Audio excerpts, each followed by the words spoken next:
Okay, it is 3 o'clock and time to start. So allow me to welcome you to another ViniMark webinar, this time on the world of port wines. Now we're going to be exploring the resurgent port industry on a global scale and also how South African producers fit into that resurgence. And hopefully we'll have time to touch on why Calitzdorp as a wine producing region is an exciting space to watch in the future. Now, you might be in the group of listeners who remove their monocles and their hair pieces and exclaim, "Resurgence? What do you mean? Port never went away." But more likely, if you're between 25 and 40, you'll look confused and go, "Port, you mean like grandma used to drink?" Because back in 2016, Drinks Business published an article reporting that fortified wine sales had halved over the previous decade. So port had dropped by about 30%. Sherry was even worse. Now, a lot of these struggling sales were triggered by increased sales duties, but from a market sentiment perspective, there was a definite sense that the new generation, millennials, just didn't get it. As I said, port was something that your grandparents had before or after dinner. And as far as branding was concerned, the most prominent port houses all seemed to be oozing a sort of Charles Dickens vibe more than a Chuck Palahniuk. But then something changed. Articles began popping up like, "Why port is a millennial's drink." And everyone was looking for new recipes on port cocktails. And George Sanderman, who I imagine many of us would expect to find in some oak-paneled gentleman's club smoking a pipe, was instead sitting down with Forbes magazine and talking about port in a can and other incongruous ideas. So this wasn't just change for change's sake. There seemed to be traction in the market. So Statista published data that showed that port sales were going to grow by about 10% globally, and even in South Africa over the next 5 years. And even in South Africa, it was shown that port-style fortified wines were tipped to grow by 15% year on year. So what we want to unpack today is whether or not these statistics actually reflect reality. And if they do, then we want to understand the driving forces behind these changes in fortune. We also want to see how the perception of port is being changed in Europe and around the world.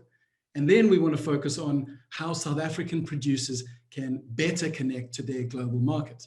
Because it's not immediately obvious, especially when you understand that fortified port-style wines in South Africa are not allowed to be marketed as port at all. So to help us through this conversation, we have an epic panel. We have, first of all, Boets, who is a Cape wine master, a qualified winemaker. He's also the owner of De Krans Wines in Calitzdorp.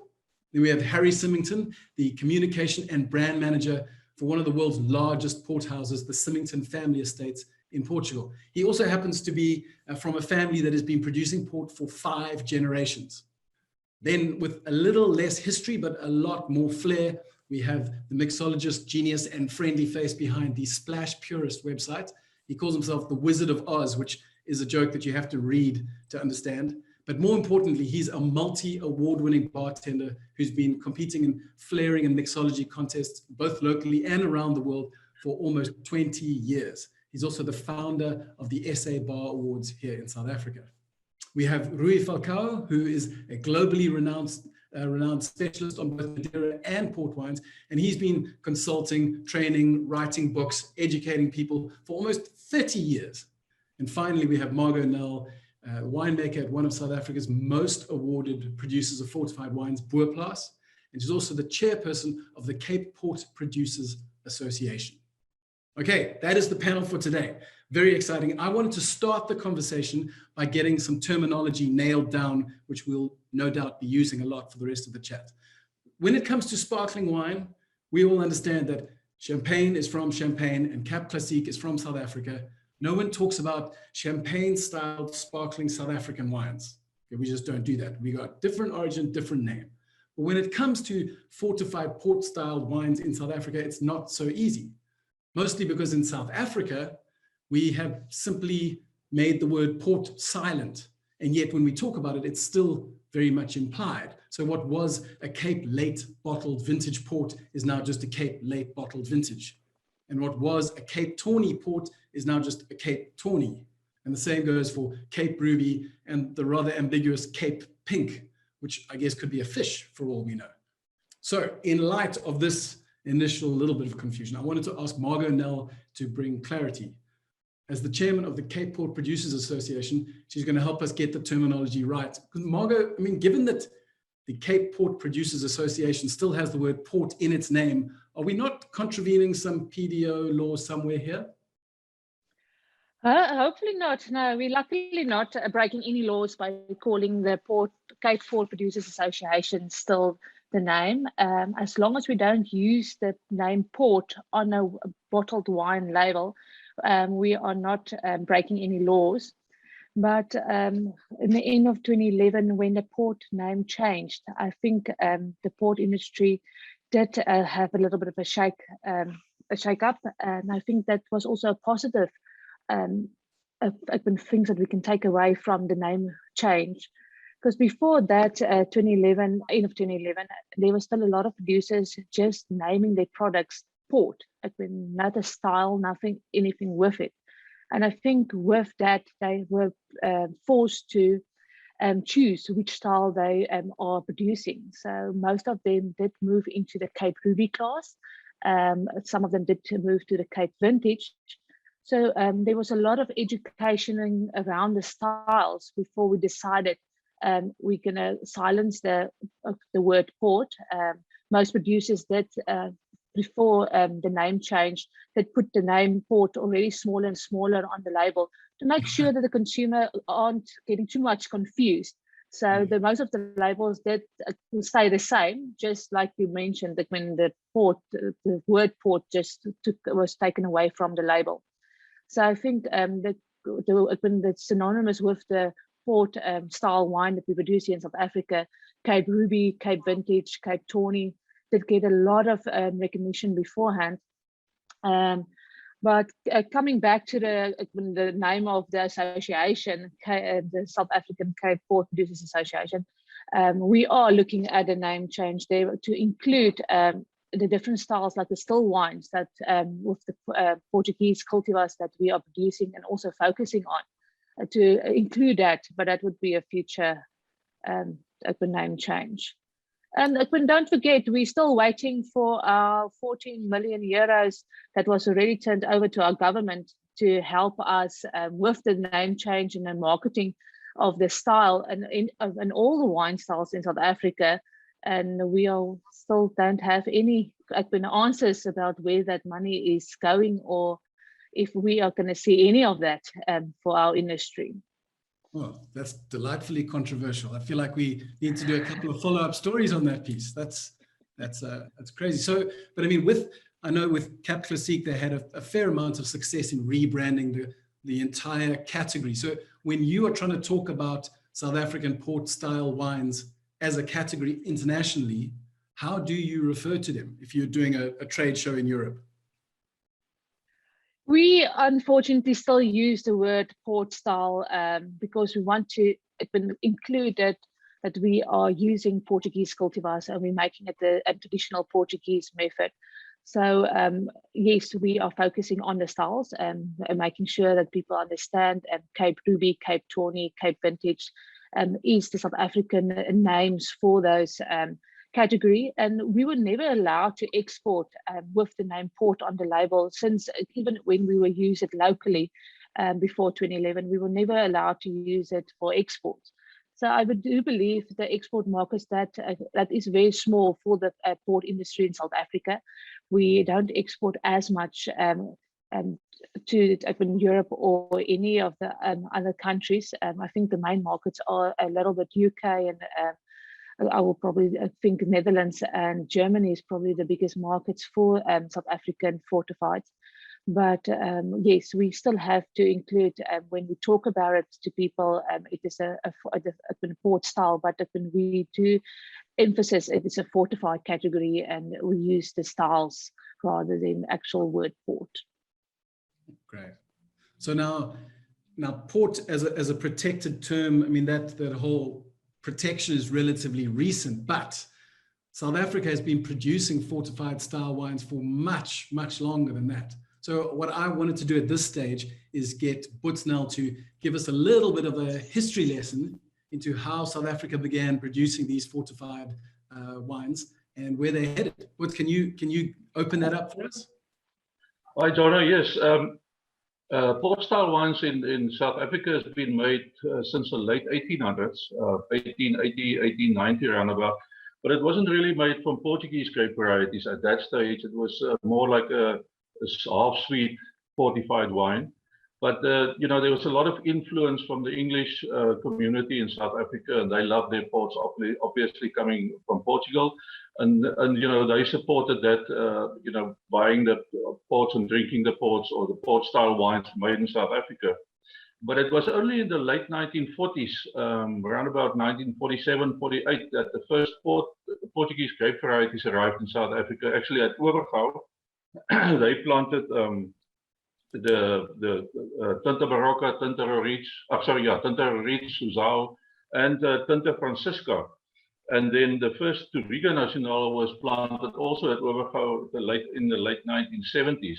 So using the Portuguese grape varieties for our port style wines is quite recent. So it's not a long time ago.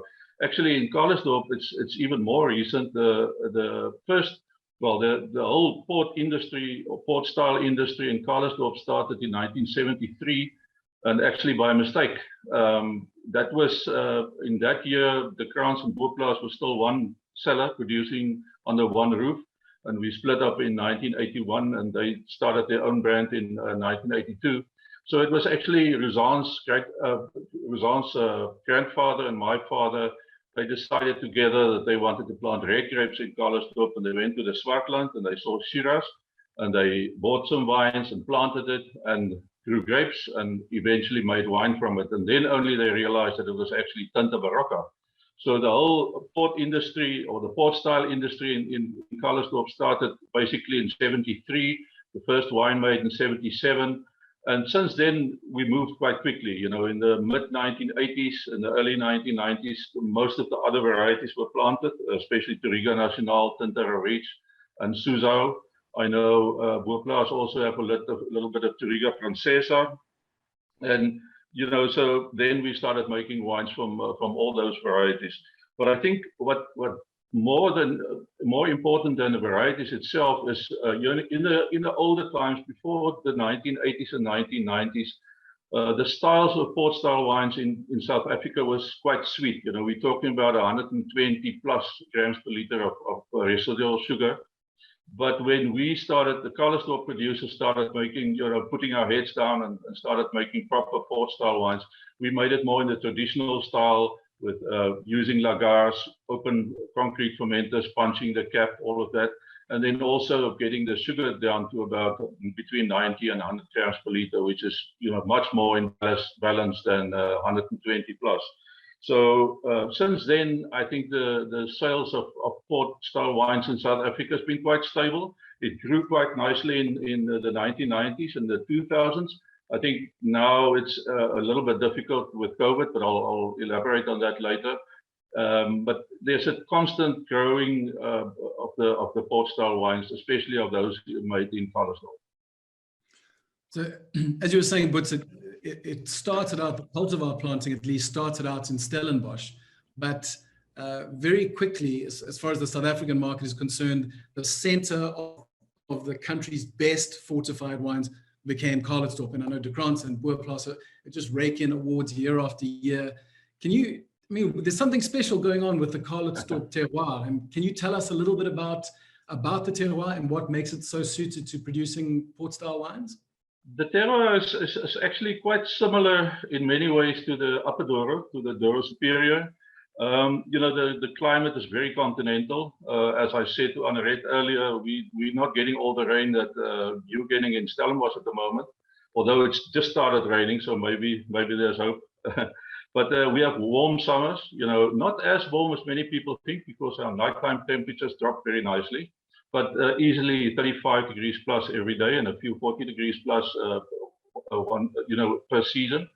But then our winters are cold. It's going down to -3, even -5, with regular frost in Calitzdorp. And then rainfall is very low, 200 to 250 millimeters of rain. So we have to irrigate a little bit, but the rainfall is really maybe only a quarter or a third of what you would find in Paarl or Stellenbosch. And then the soils, we get the sort of a clay loam soils in Calitzdorp mostly. It's not a very high potential soil. It's actually quite a low potential soil. So in those, that's not in the riverbeds, it's away from the riverbeds, in the sort of Ruhrveld. And there you will find that you will hardly get 4 to 5 tons, maybe 6 tons per hectare, crop, and that's it. So you don't have to do a lot of work to lessen the crop. And then you get some schist soils as well as you go towards the mountain, towards the Swartberg mountain. I remember fondly of what's his name, Bruce Gimmerans, that was here in, I think it was in 1998, the late Bruce Gimmerans, and I took him on a trip to past our Calitzdorp Dam, and he made me stop right in the middle of the road, and he got out and he saw some of these beautiful schist soils, and he said to me that that was the closest he's ever seen to the Douro. But unfortunately, those soils, we don't really have enough water to irrigate, so we work more with the clay soils. But I think, the terroir is one thing, but I think that for me, maybe the most important thing is the Calitzdorp producers themselves. The first thing is we don't use any variety except the Portuguese varieties. We won't play around with putting a bit of Shiraz in there or anything like that. I think all the Calitzdorp producers are making use of the traditional vinification methods, lagar, punching the cap, and also the drier style, all between 90 and 100 grams per liter. And I think the most important thing maybe is we're about 7-8 producers, from bigger to very small 1 hectare producers, but we all have a big passion for port style wines and for what we're doing, and not only for the port style wines now, but also for the Portuguese wines as dry red wines. So the passion is definitely maybe in the end the most important thing. Yeah, you've got an enormously exciting portfolio of dry wines, which I hope to talk about a little bit later. But just talking about the collective and your passion for port, when you guys are marketing yourselves in the international market, are you going up against port directly? You're selling fortified style, or do you have your own kind of completely separate market that is just opened up for port style fortified wines? How does it all work? I tell you what, we're a drop in the ocean when we talk about Calitzdorp in terms of volume. And I myself, and I think most of the Calitzdorp producers that have been there in the Douro Valley, and I think most have been there already, and a few times as well. We have the biggest respect and admiration for the ports from the Douro Valley. I mean, that's not debatable. We think they are the best in what they are doing. But what we are doing is we really want to make something similar in style, but something that has got the Cape or the South African identity with it. So that's why it's very important to have the word Cape and then with the style as well. So to answer your question, Margaux also mentioned that the export market on port style wines from South Africa is minute. It's very, very small in the UK because the UK, more than 50% of the port houses in Portugal are owned by British, as far as I know. So they're very loyal towards those wines. So we have small markets, some of maybe in Scandinavia, in Holland, Germany, a little bit in the USA and Canada. But in our case, it's less than 15% of our total production or of our total exports is actually port style wines.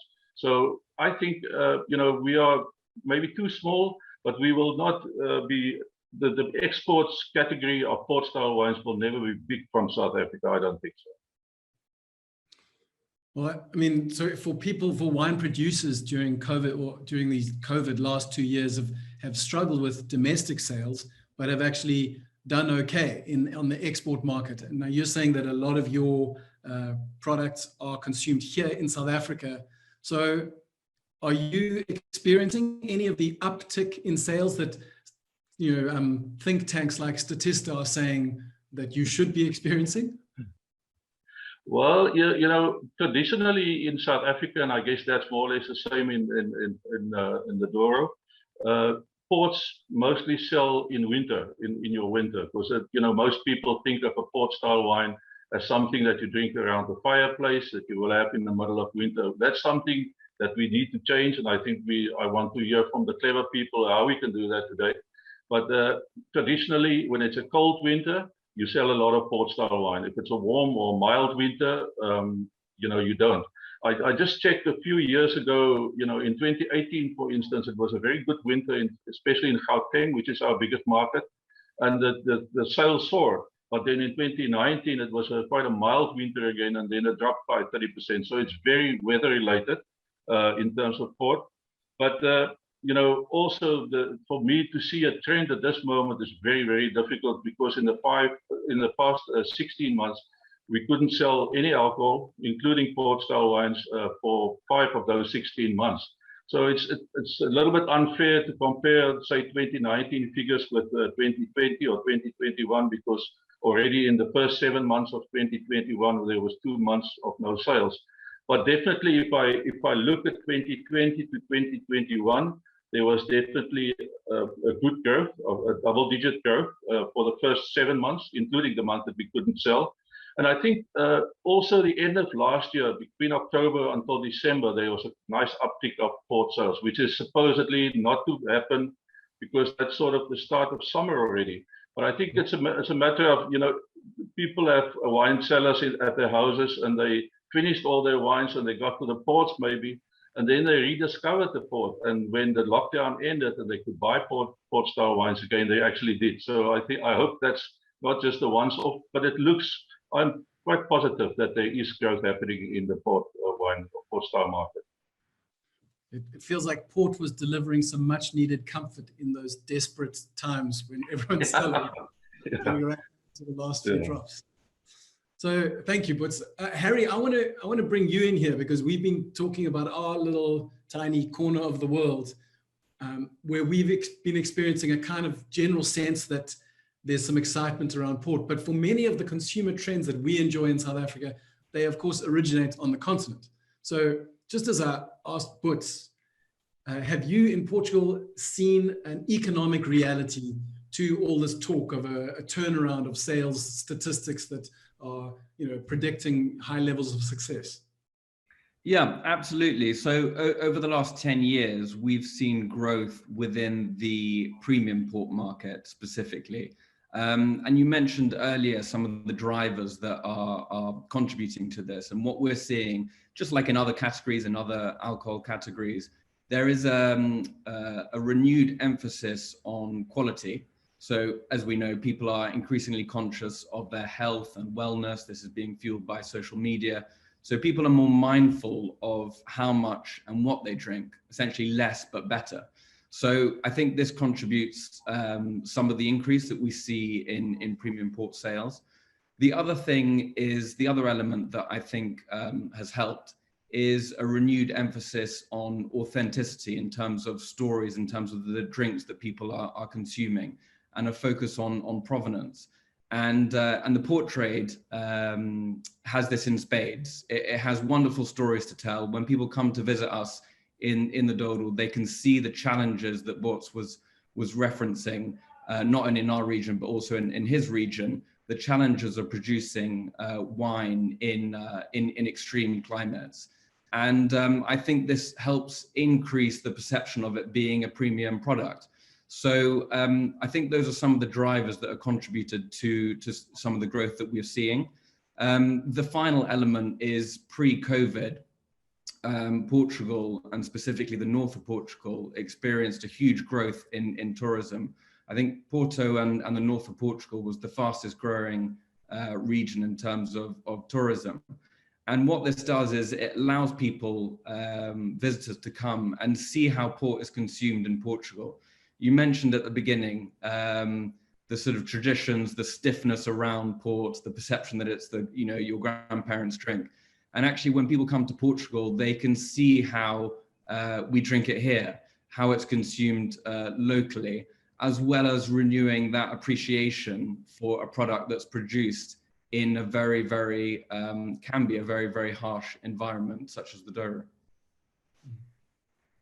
Well, it's interesting that you mentioned people are drinking less but better, because speaking to producers here in South Africa, their experience has been exactly the same, that the Cape Tawnies and the Cape vintages are the ones that are where sales have increased. But what's interesting to me about all this is, I mean, Symington have diversified quite a lot over the last 20 years or so. And you've obviously got your high-end products, but then you've also got your tonic, your war tonic mixer. I mean, Graham's Blend number 12, which is essentially a ruby port that is designed to be used as a mixer. And you've got a portfolio of dry wines as well. So is it the premium that is seeing the fastest growth, or have these other innovations been success in themselves? So it's the category that we're seeing the most growth is within tawny ports. So we're talking about the 30-year-old, 40-year-old tawny ports from Dow's and Graham's have performed incredibly well, not just from our perspective, but also within the trade. And the single harvest tawny that been produced by Graham's has also experienced a huge amount of growth. So I would bucket that within the sort of premium category.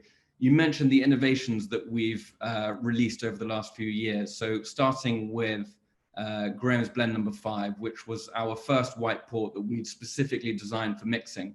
Having said that, we tried to produce a port that can be mixed to produce a perfect white port and tonic cocktail, but can also be enjoyed neat. And the response to that has been really, really positive, which has been great to see, right down from the wine itself to the packaging, getting it in hands of mixologists to do. We have our signature serve, but we also encourage them to develop their own cocktails.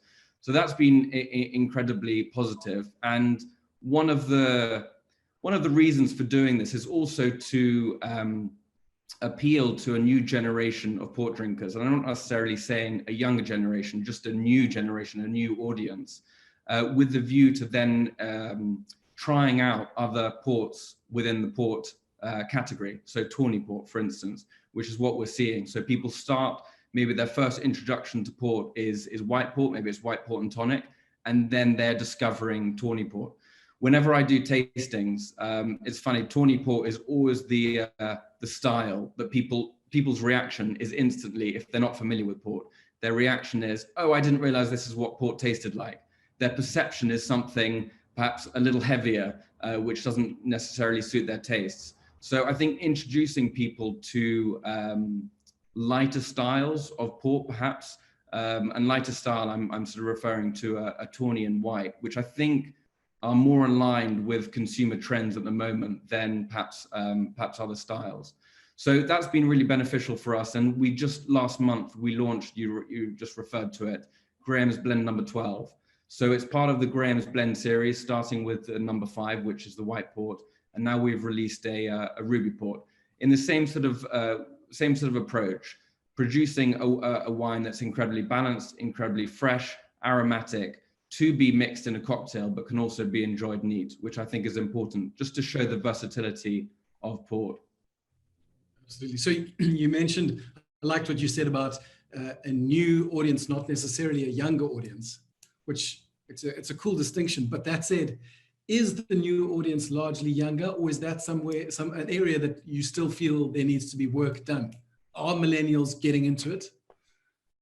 Millennials are getting into it, and I think that's as a result of the growth in tourism to Portugal. They're being exposed to port in a way that's very different to their Christmas port with their grandparents that they have, once a year.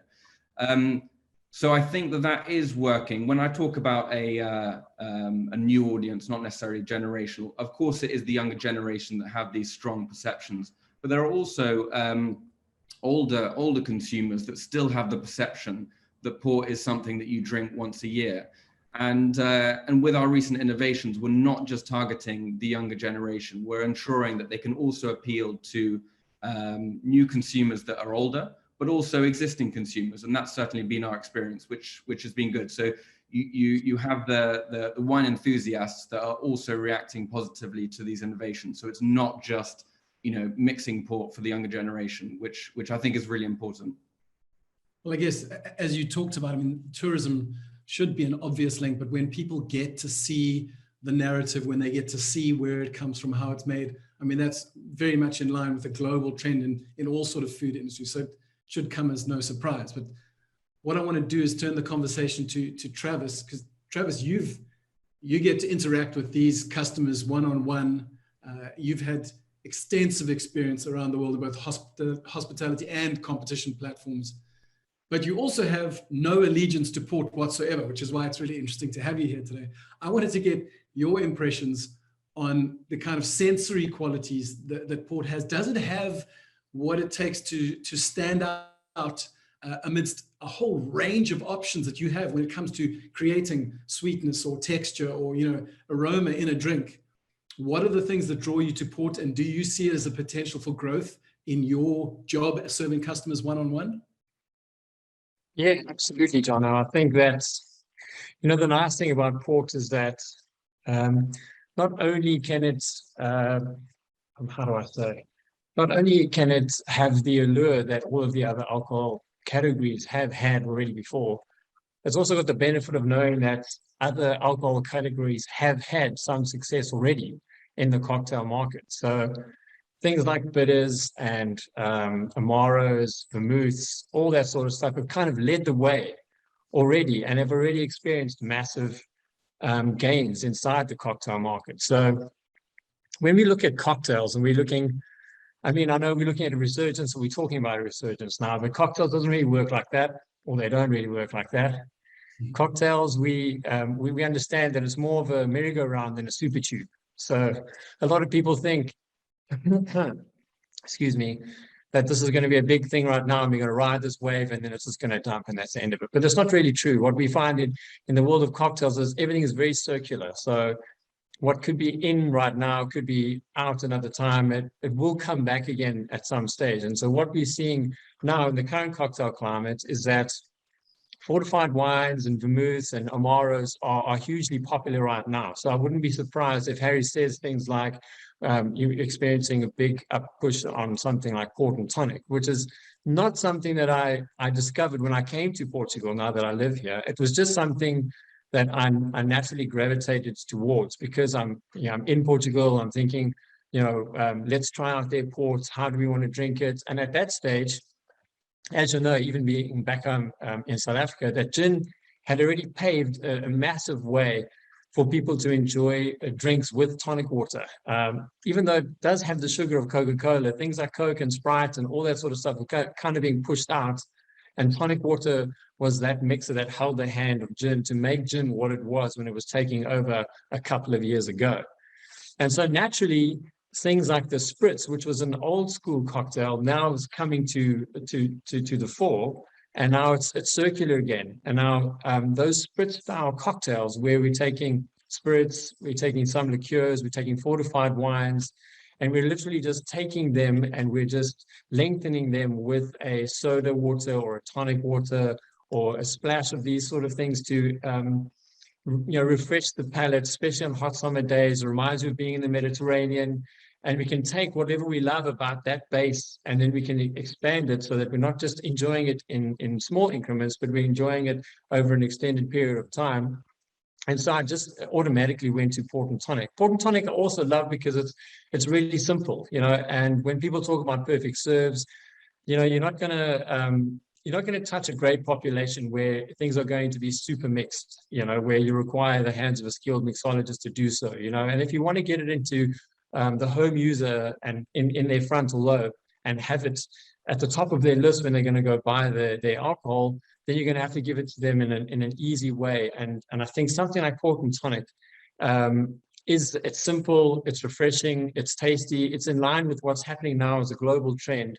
As I say, it's following suit of what other people have already done. But where port is lucky is that you can actually enjoy port on its own as well, neat. So like Harry said, it's good to mix it, but you're also experiencing that people are drinking it neat, like they were circularly speaking with our forefathers or grandparents or whatever you want to call them. And so port is lucky like that, because where Campari, for instance, wouldn't be that fortunate. Nobody's really, unless you're a bartender like myself, drinking Campari on the rocks. I would enjoy it. But most people, you know, even when I go with my friends and I suggest drinks that we're going to have like Negronis, people are like, I can't really understand this drink. I don't really identify with it, you know, but you can drink a port, anyone can, and enjoy it, or you can mix it and anybody can enjoy that too. So I think port's very, very lucky in that way, that it can easily follow suit of global trends right now, whereby people are looking for, you know, highly flavorful things that are not just base spirits, or they're not just one-dimensional like a liqueur, which goes off the one particular flavor, but it's going to be a base ingredient that will offer you so much in terms of its flavor and its component, things that it will get from the terroir, that it will get from the barrel when it's aged. And when it comes together, the layers that you unpack in that one base spirit are so huge and so enjoyable. And like Harry said, people are saying things like, I didn't actually know this is what port tastes like, you know. And ports and port style wines are very, very lucky with that. And they easily highly mixable as well.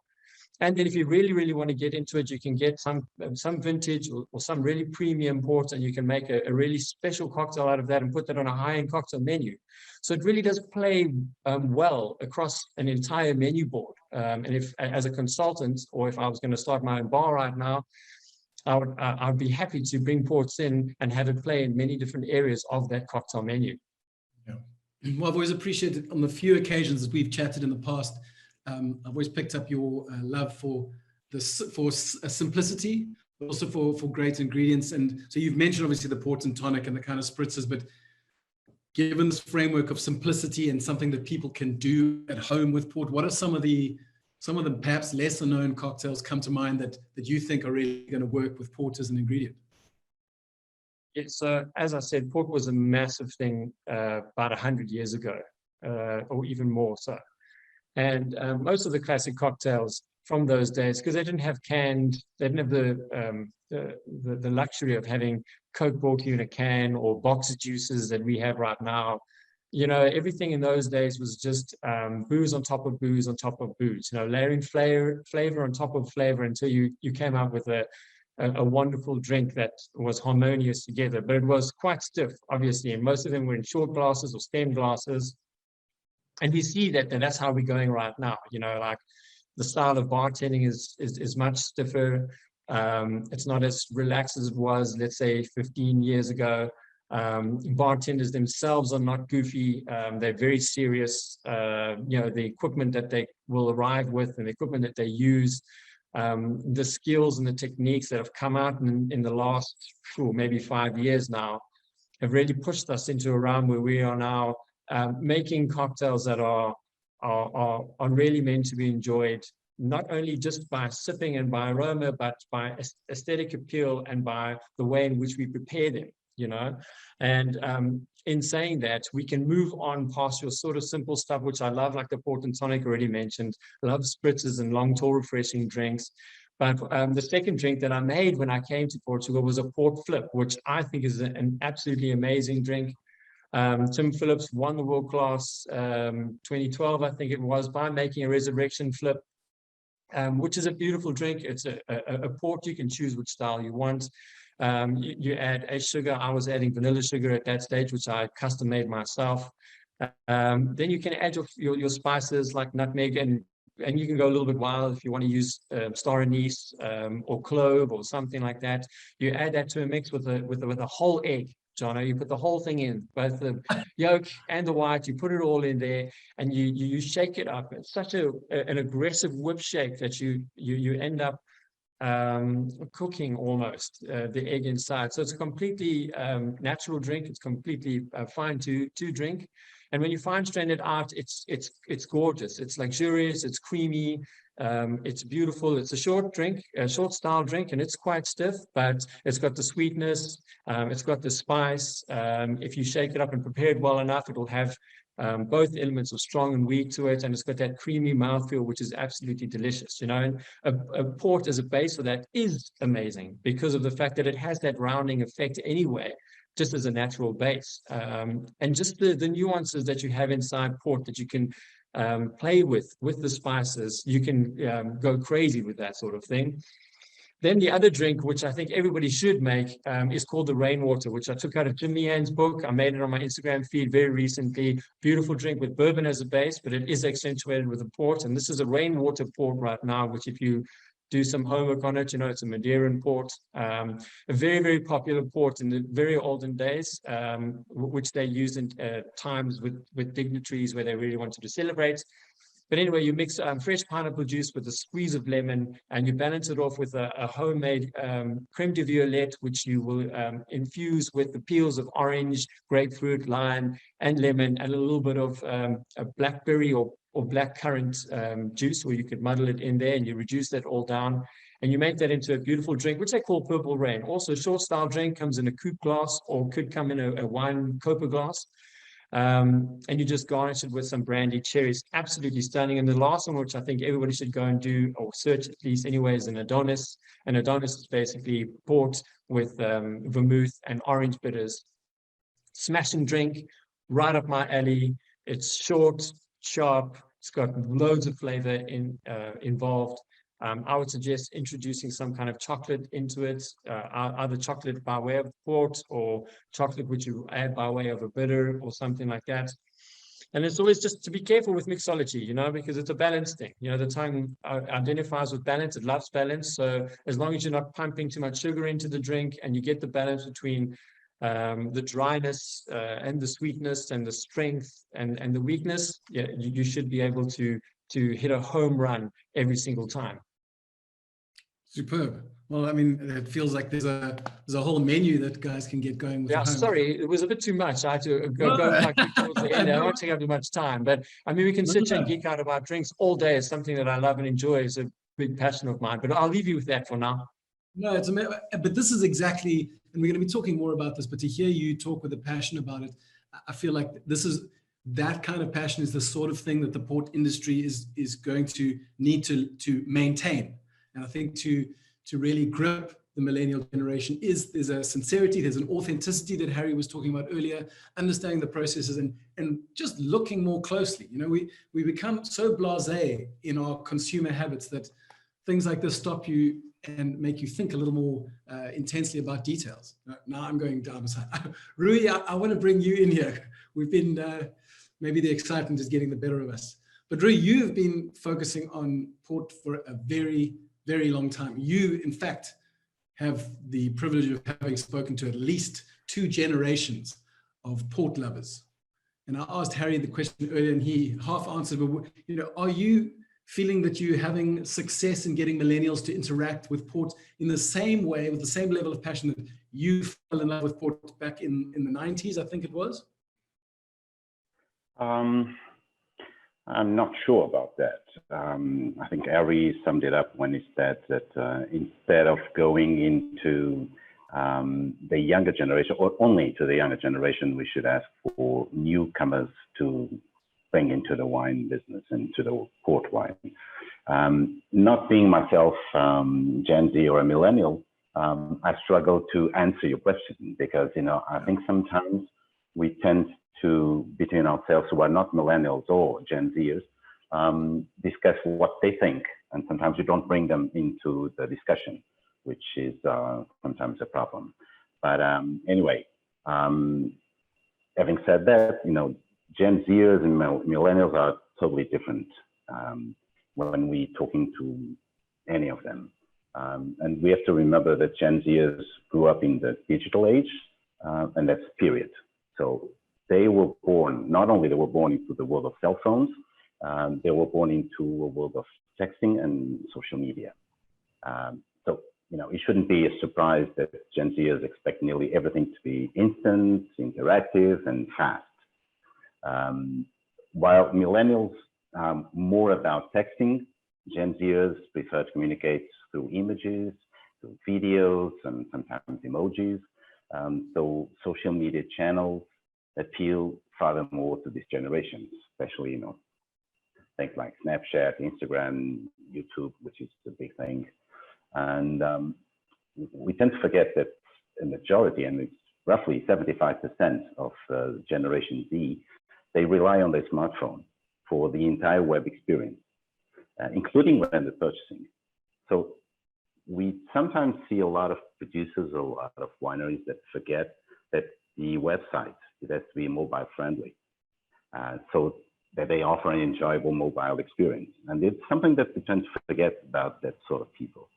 And another thing that we miss, and I still believe that we're still missing that, is that we're still using a lot, and I'm especially talking about myself on the press side, on the critics side, but also on the production side, which is we still try to, or tend to use some wordy, some elaborate vocabulary that is still associated with assessing wine.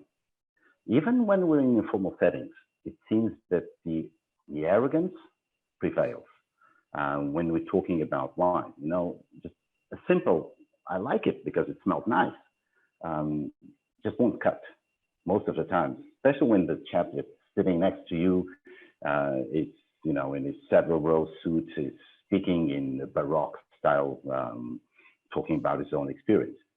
And, you know, the other day while I was watching rugby, and by the way, congrats for the win, the Springboks win over the Lions. But the other day while I was watching a rugby match, I was reminding of something that was a bit funny about our culture. You know, I know the rules and the specific vocabulary of rugby because I've been exposed to it from an early age. So I know the game. And you know, whether we are immersed in the culture of football or baseball or soccer or whatever, we know that specific words, those specific words in the vocabulary. When we're talking about alcohol, on the other hand, it's largely regarded as a taboo. It's almost as evil until we turn either 18 or 21, depends where you're living. And then, like a miracle, we're supposed to be responsible enough to handle alcohol and to know how to talk about alcohol, which is something that is weird. And of course, it's easier in Europe because we're introduced to alcohol way further, way earlier than in most of the world. But we also have to think that people tend to stand on the lazy side, you know, like football. This is food fed to us by the TV, by even people, our friends, that they still paint their faces while they see and they go to a match. But the thing is, when we're talking about wine, we're talking about learning. And learning is almost like a code for hard work. So it means work, it's not pleasure. So, you know, after a full day of work, who wants to deep breathe and start talking and learning about the, you know, the terroir and the winemaking process and all of those things that we tend to keep on talking about, when it's so much easier just to sit on the couch with, you know, with a can of beer or whatever other beverage. So, you know, I like wine. I think we all do here in this panel. Everyone who's watching us definitely like wine. You know, it tastes good. It makes me happy. And of course, I also like wine because, you know, it teaches me about history, it teaches me about geography, vocabulary, of course, and food science, and, you know, just the simple joy of discovery. But we have to realize that wine is frightening to most people. Yeah. In Europe, again, it's easier because the wine culture is more or less an extension of the food culture. But the rest of the world is a totally different beast. Wine is sort of a special pace of perceived sophistication in the culture. So I think it's part of our job, of everyone's job who are in the industry, to make wine approachable. And that is one of the main drives, one of the key sides that we have to take. And we too often miss this step. And I think we owe it to the people who are buying, you know, our wines. I'm not a producer, but, you know, our wines in general. And we have to make this process as welcoming as possible. And it's something that we tend to forget. Well, I love what you said about getting it into the right channels, because I think a lot of the time when we are brainstorming on how to improve perception, especially take port as an example, we think, oh, the product must change, or we need to paint it a different color, but actually it's sometimes about just being in the right place on the right channel, because the product has the romance. And I think I mean, Harry was talking about it earlier. When people are there, seeing the vineyards, seeing the port houses, seeing the production, they do engage. There's no struggle to learn there because it's visual, it's in front of you. I love that. I think Symington released one of their products onto Instagram, did a product launch on Instagram. And I guess, Harry, am I right about that? Yeah, so we launched the Coburn's trio, Tawny, Ruby, and White, Tales of the Unexpected, for the first time online, available. Which is a lovely package, and it's something, you know, totally new to the port side, and it's beautiful. Just by looking at it, you want to drink it. Well, exactly, and so there you talked about learning is hard work, and people don't want to do it. But I'm very much against the idea of dumbing a product down to the point where you're not even telling the truth anymore. So I think that part of the complexity of port needs to be communicated. And here's my next question for you, Rui. In other areas, especially take examples like natural wines, where wine nerds are debating and fighting about certain elements, or if we talk about the revival of cultivars like Blaufränkisch or something in Austria, and there's people arguing, or the wines of the amber wines of Georgia, arguing over, is this how it should be? This is how a wine always was. And these wine nerds start arguing, and this spills over into mainstream media because there's so much passion boiling over there that people start to go, what's this all about? What's the big fuss about? And then they engage almost without trying. Now, I honestly have never met a port nerd in real life. I haven't come across one yet. I can't wait for my first day. But in this little community, what are the controversial topics that have the power to bubble over, so to speak, so that learning, that complexity is no longer a barrier because there's just so much excitement over the topic itself? Can you share a little bit of those areas for us? Sure. There are a couple of hard points that we can, port nerds and discuss. And some of them can get some traction, others really don't, if anything. Others are illegal, so we cannot do it. But there's some couple of hot topics.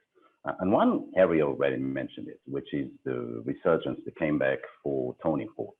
Tawny were, most of it forgotten, except especially for the Portuguese market and the French and the Benelux market. They were sort of forgotten, and people were just drinking the very cheap basic Tawnies. And all of a sudden, people realized that Tawnies can be at least as exciting as Ruby style of ports. So that is something new, especially when talking about the aged wines, the 10, 20s, the 30s, and the 40s. And for me, the Colheita, which is like the vintage, but in the Tawny style. And that is something that is very, very new to the market, especially when we're talking about the high end. And some producers released some very late bottling, very old bottling of wines that are over 1 century old. And that is something new too. There's something that wasn't being done in the past. Also because it was difficult to pinpoint to a certain vintage to those style of wines. And another one, which we haven't mentioned yet, is the emergence of white port, because we tend to forget that port can also be white. And, white port sticks to the same code of categories that the Tawny has. So there's this emergence of very old ports, also on the 20, 30, and 40 years old, and also some Colheita. And those are very, very interesting. So that could be something new to the market, getting out of the cheap start and going to the high end of white port. Then, of course, there's something that's not unique to the port industry, but it's something that hasn't been stressed, which is the organic farming, the sustainability. And quite frankly, I don't know how it's going in South Africa, but at least in the Douro Valley, that is something that is very present today. It was in the past, somewhere in the middle, things were a little bit lost, but most of the farming now is organic, and it's something that even the old generation guys are going into it. So sustainability is something very strong and something that is very interesting. And then you can go to some, a few things that are more specific, like, for example, going into higher altitude vineyards. The vineyards for the port wine, and you have to remember that in the Douro Valley, you're making both Douro wines and port wines. So within the same boundaries, you're making two separate styles of wine. One which is just a red wine or white wine, and the other one is a fortified.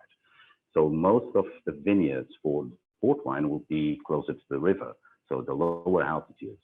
And now we're seeing every new vintage, we're seeing that some of those higher altitude vineyards are also being used to port, which is something totally different. It's a dramatic change. Also, of course, because of the climate change, but not only that, it's also trying to go for different styles of port, making them fresher sometimes. And then, some producers are trying to go into single vineyard wines, port single vineyard wines, which is something that is very odd for us in Portugal, because port is all about blending. It's not just about blending different varieties, and sometimes you can go up to 30, 40, 50 different varieties, but also blending from different sites, different locations, different altitudes, different parts of the valley. And suddenly we're talking about making a single vineyard port, which is something very new. It's a different philosophy, and it's something that can be interesting or not. We'll see. We need to see that in the future. And while we mention that, another hot topic is trying to make single variety wines, which we cannot do in port. It's forbidden. You cannot make it out just one variety. You have to have the minimum of two, so it has to be a blend. And of course, it's very uncommon to make it just out of two. But some people are making experiences. Of course, legally you cannot tell them, but some of them are interesting, especially with some odd varieties that haven't been around that much. Some of those varieties, of course, are another topic, because the Douro Valley seems to be finding new varieties every decade. So every new decade we re-find 2 or 3 different varieties, which is something interesting. And another thing that I really appreciate the last years is that in the past, there used to be a lot of mixed plantings. And those were gone, so no one was planting like that anymore. And now all of a sudden, a few crazy guys are beginning to replant mixed vineyards, which is something that myself, I think it's very, very welcome. And it's something that will evolve in the future, and will have a long influence in the port industry. And Harry also already mentioned, I think yourself mentioned, that there's different packagings now. People are starting to bottle in different bottles, different shapes, also in cans, which is something that is very odd and very new. I'm not sure if that is where we should go, but anyway, it's something new, and something that almost no one is playing with it. There's only a very few guys who are playing with it. It's illegal again, but it's working with different types of spirit to fortify the port. So now it has to be something that is neutral, there's no flavor, and you can play with that thing. Like in the south of Portugal, close to Lisbon, there's Muscat area. They were doing Muscat, the same style of port, and there's one producer who suddenly started playing with other spirits like cognac, like Armagnac, and he played, and he made some Muscat, and he made a packaging of 3 different, the same wine with three different kinds of spirit, and that was really interesting. You cannot do it in the port trade, but there's a few people trying it, of course, just for a trial, for experience, but it can be surprising. I'm not saying it's better, but by any chance, but it's interesting. We should be allowed to play a little bit with that. Well, yeah, not to be contrarian, but when you talk about guys breaking the rules, I can't help but be a little bit excited.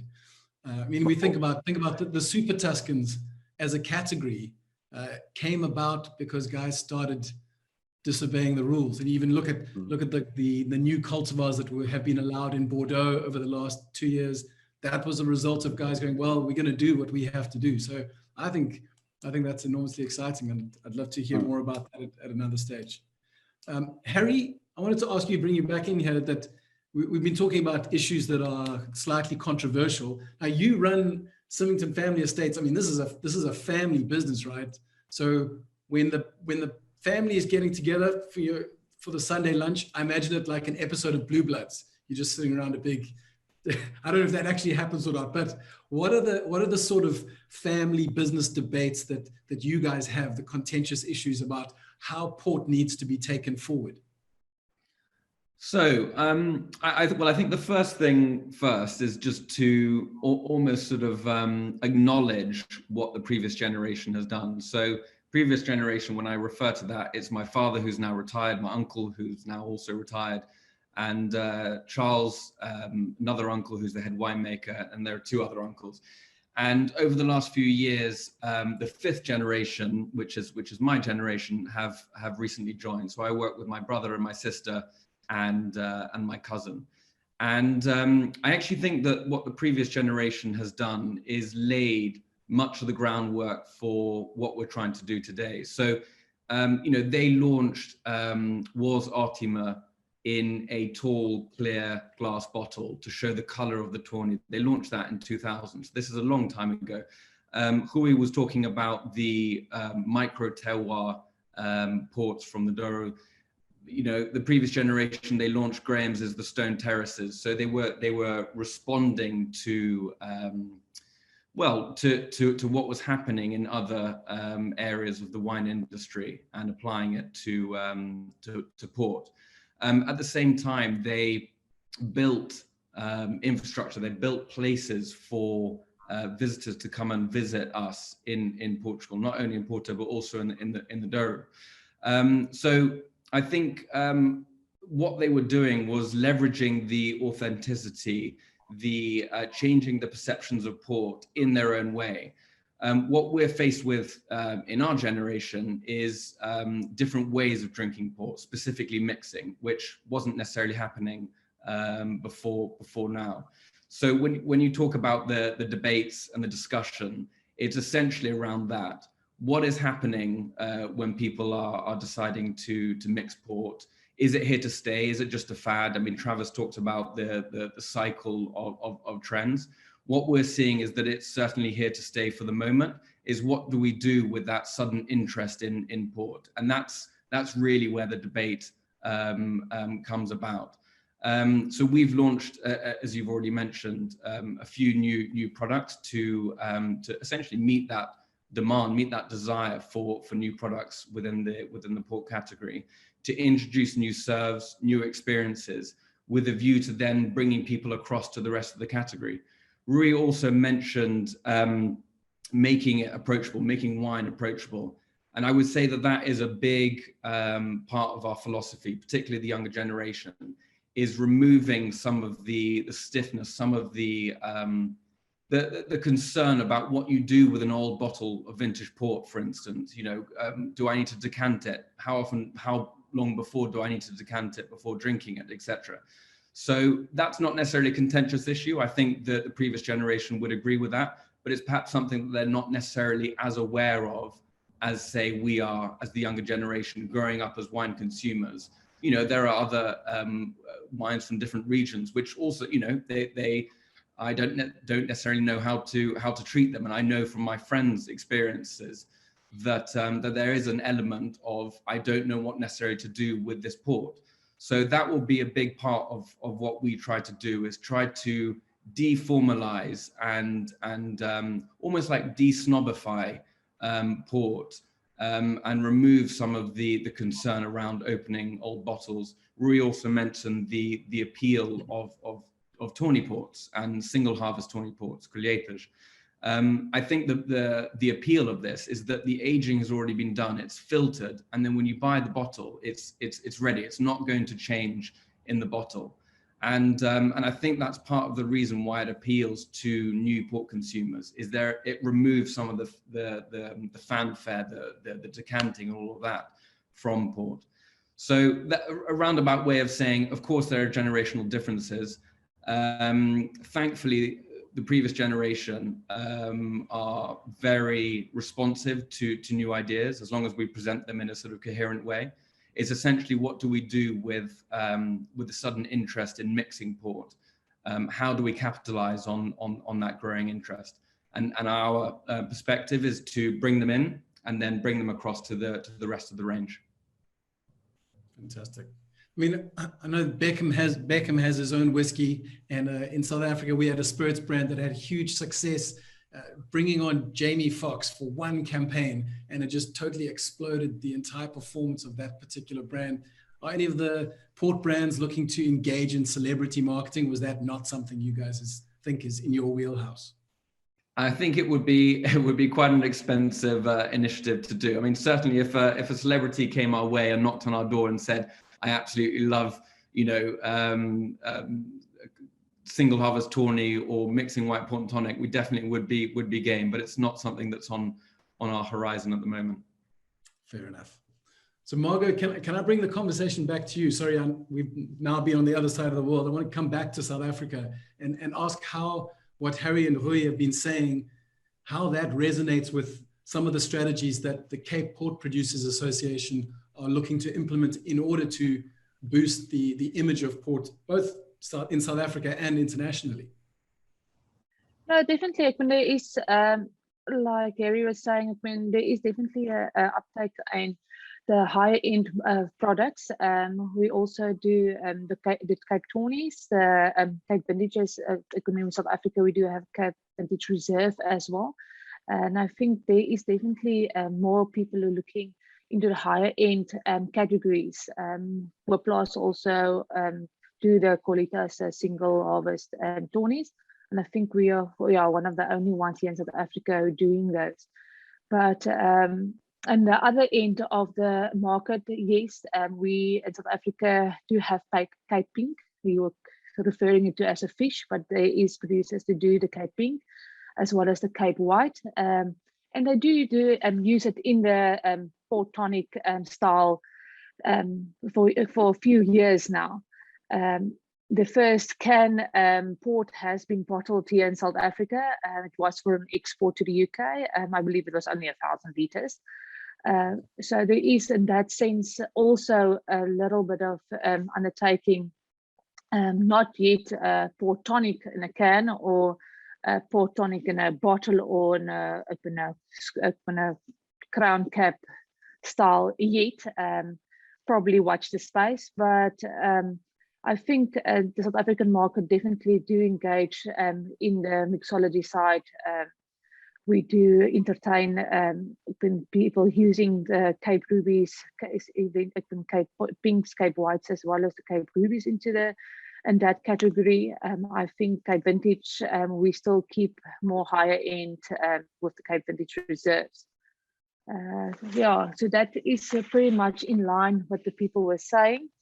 And I think, the industry do want to get everybody involved, and we like the idea, what Harry was saying. I mean, yes, you have to introduce the new category or a new generation of even the new consumers, but you want them to try the more funfair styles, but you want to let them gravitate to the more serious wines eventually. And then there's the still wines.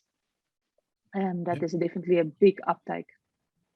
Yeah, so tell me more about that, because I mean, out of Calitzdorp specifically, and I know from elsewhere as well, but Touriga National, Tinta Barocca, Suzal, Tinta Amarella are making some delightful still wines, and are actually beginning to garner some critical acclaim as well. So is this an area that you guys are looking to market and advertise strongly, or is it just growing all on its own anyway?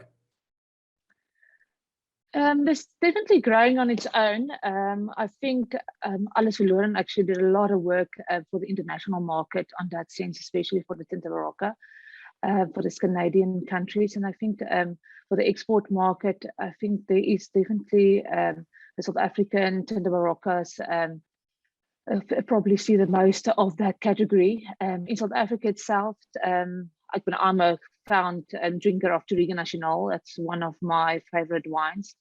It's a life. I've did my master's degree on it. It's my life, the Touriga. And then the other cultivars, Tinta Roriz and Touriga Francesa, it's categories and it's cultivars that can use into blends as well. And I think in the Cape Port Producers Association, that's what I mentioned earlier as well, we are bringing those categories, definitely the still wines, into the range of products that we are we are producing it. When we before COVID, we had annual top 10 of the port producers top 10 wines, and we were promoting the blends as well as the single variety for the Portuguese cultivars. And I think that is a category that is still growing tremendously. And I think and a lot of producers, not only in the Port Producers Association, but a lot of them outside are using those in blends and making good accolades internationally as well with those wines. Yeah. So if there's one thing that you feel like the South African public still misunderstands about port as a category, what would it be? I think when people are so surprised when they taste the fortified wines, and then they realize when it is not as sweet as a Muscadel or Hanepoort. I think people still have this idea of, like Boots was saying, the older Cape ports were half sweet ports when they were 120, 130 grams a liter sugar. Nowadays, when we are focusing on the drier styles, and I know even like Peter Bailey are producing a white port that is even less than 60 grams a liter sugar. So there is definitely been a misperception of what the categories are and what they can be. And I think a lot of education still needs to be happen in when drinking the ports. When I like to say when you have to destigmatize ports, when how to decant them, what to do with them. And as people still asking and emailing us exactly they found this bottle of old port vintage in their cupboards. How do they open it? And what do you have to do with it? And I like the idea of just saying, just open it, drink it, just pour it slowly to make sure it doesn't throw too much sentiments. Don't put it in a cupboard. Enjoy it with friends and family. Now than ever, life is short, enjoy it. Don't be too worried. But I suppose, and in that there's two sides of that. It's really great that they have a sense of awe and majesty of this treasure that they found. They want to treat it right, but at the same time, it can stop them engaging with the product for what it is. So we had a question from the panel, which I think Travis might best answer, but I don't know, Margaux, maybe you can answer as well. If speaking of the right way or wrong way to do things, what is a good ballpark ratio if you're mixing a port and tonic at home? Because am I right, Margaux, that there's no product in South Africa that is already ready to drink, right? If port tonic in South Africa, is that correct? There is not. There's Muscadels and tonics, but not port tonic already bottled in South Africa. Okay, well, there's possibly a gap. So, Travis, us South Africans are going to have to do it all ourselves. So, what would be your recommendation? Obviously, I know it's about balance and sweetness, but what's a good starting point if a guy just wants to go, I want to engage with this, I'm going to mix the two? What ratio? So simply speaking, 1 to 3 is too little, and 1 to 2 is too much. So if you're going to put in 60 mils of a port wine base, then you'd probably lengthen that with about 150 mils of mixer. So tonic, if it's a drier style, or soda water if it's sweeter. Obviously you've got to keep the balance in there. But ultimately with these tall drinks, the ratios are almost the same across the board. If you're talking about Collins's, highballs, spritzers, all these sort of things, the sort of sweet spot ratio is somewhere between 1 to 2 and 1 to 3. So 60 mils of base to 150 mils of mix would probably be the best ratio to mix your port and tonic. But there's something I wanted to add, Jono, sorry, if you don't mind, just touching on what Harry said a little bit earlier, and maybe even what Rui was saying.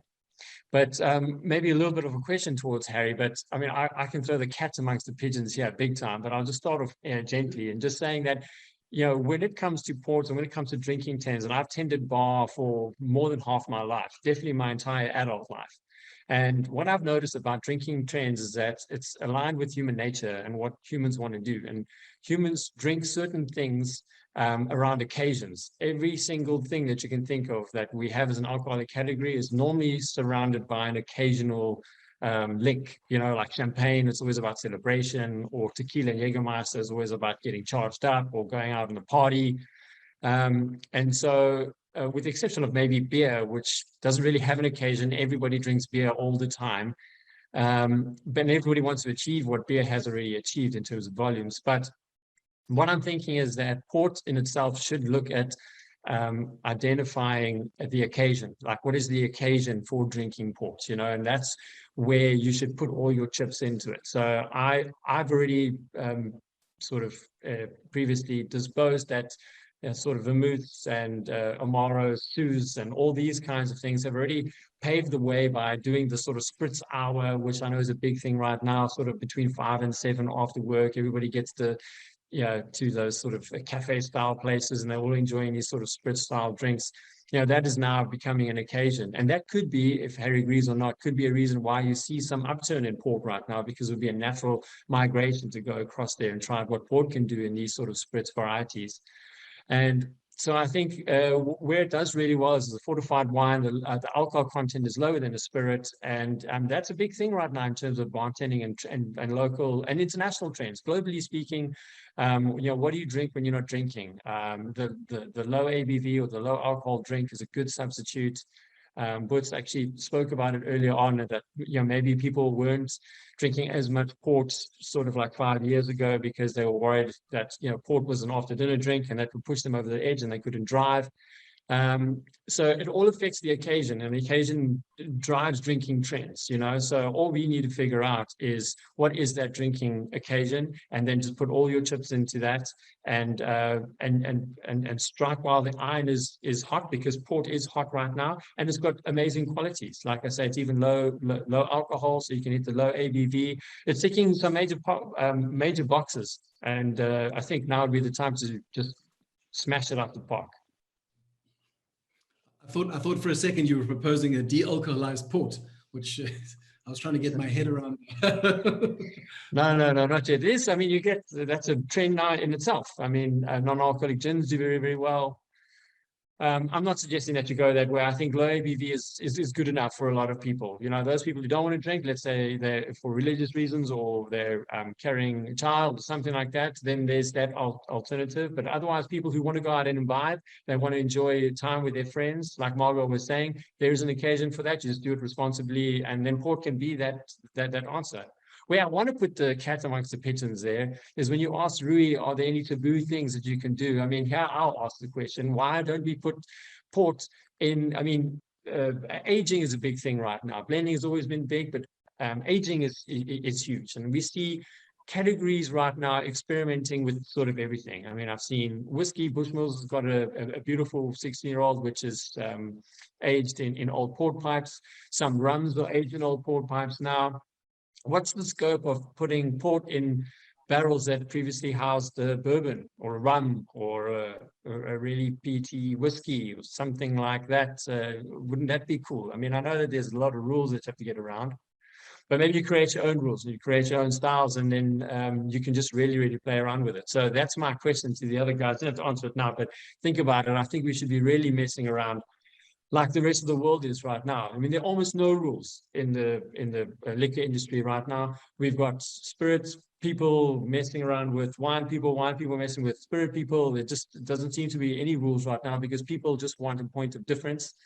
And you know, we're fast approaching a point in our lives right now where there will be no hard and fast rules for anything, and that anything is open, and you want to produce this style, you can do it, you can blend, you can age, you can do a whole ton of things, you know.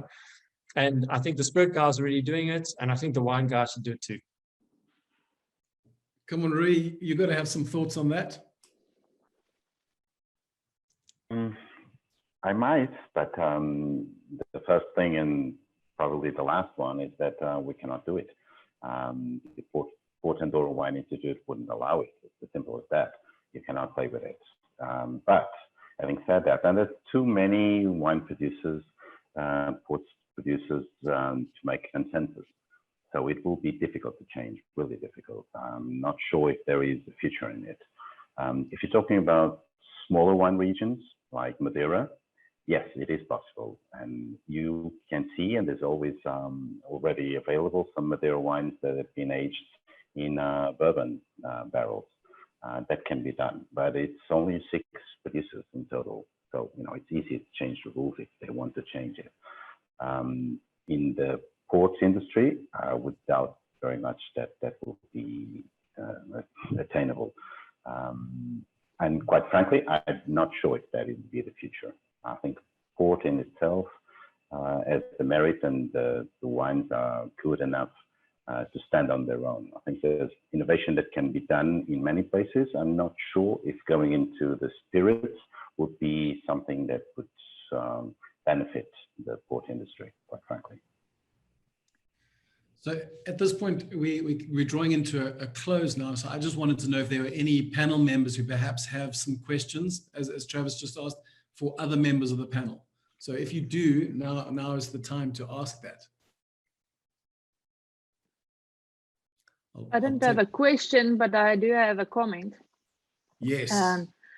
You were talking about the spirits industry and the port industry maybe colliding. I don't know if you follow Boets's history or what we're doing at the moment, but gins, whiskies, brandies, all are part of our portfolio. So when you were talking about what do family members talk about when you are sitting around a table, I think those debates have been, my brother steals all my port barrels. He wants to age anything spirits related in a port barrel. Me, on the other hand, I think I'm a bit of more purist. He can keep his whiskey barrels. I don't think there is. I don't think necessarily port should be in a whiskey barrel. But that's interesting scope, and it's interesting debate in South Africa. There's maybe less rules and regulations regarding what we want to age and what. But I also do believe whiskey, aging ports in whiskey barrels is probably, I've tried it. It's not necessarily a profile that you would like in the port style, I believe.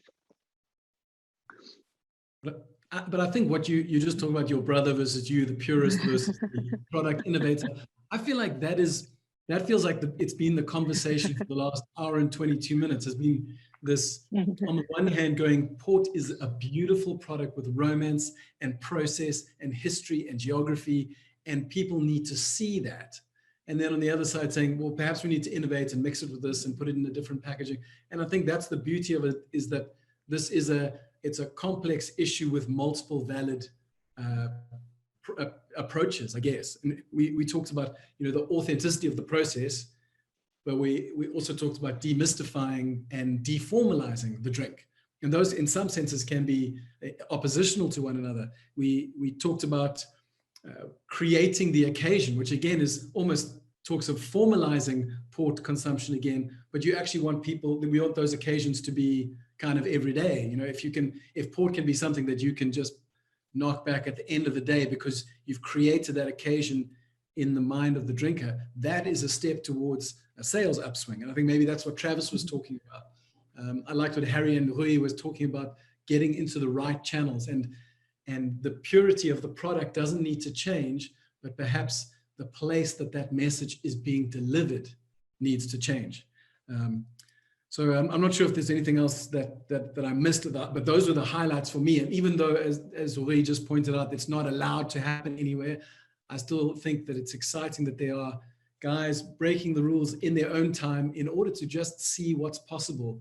And I don't think that is in opposition to the purity of the product. And the trend globally is with food and with drink is to come back to the raw materials and to bring purity to the vineyards, to the soil, to the fruit, to the process. But that doesn't mean there can't be innovations within that process. So those are the things that really excited me. And I just wanted to thank you guys for lighting that fire in me as I was listening to you guys talk. It's really enriching. So to Margaux, Boets, Harry, Travis, Rui, thank you so much for giving your time and for giving your insights. I feel like there's some things that I might have filed in my brain as wine history, which I'm now having to take out and file under the future of wine, just because I've been listening to the way you guys talk about this stuff. So thank you so much for all of that. And then to the guys who are at home, who enjoy this conversation, I wanted to remind you that there's actually a whole series of podcasts and webinars that Vinimark hosts. The webinars are available for viewing on Vinimark's YouTube channel, and the podcasts are also available on both Spotify and on Apple Podcasts, as well as on the Vinimark website under the News tab. So go and find them. There's plenty more with panels as enriching as this. It's a treasure trove of wine ideas and thoughts. Thanks again all, and I wish you a fantastic evening. Thank you to the panel.